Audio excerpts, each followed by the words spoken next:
আমরা সবাই সফলতা অর্জন করতে চাই, সেটা হোক সব ক্ষেত্রে। সে হোক কৃষক, সে হোক শ্রমিক, সে হোক ব্যবসায়ী, সে হোক ছাত্র, সে হোক শিক্ষক। তা সর্বমহলে আমরা কিন্তু সফলতা অর্জন করতে চাই, কিন্তু সফলতার যে বিষয়গুলো থাকে সেগুলো আমরা আসলে নিবিড়ভাবে করতে পারতেছি কিনা সেটা কিন্তু আমরা বলতে পারি না। যেমন এই বইটিতে সুন্দর করে যে আমাদের সফলতার যে বিষয়গুলো থাকে সেগুলো তুলে ধরা হয়েছে। যেমন বইটির 2-1টি লাইন পড়ে শোনাই আপনাদের।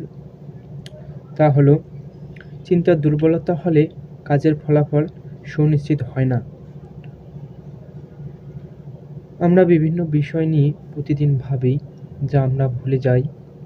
আবার কিছু কিছু ভাবনা আমাদেরকে অনেক বিষয় চিন্তা করা থেকে দূরে সরে নিয়ে যায়।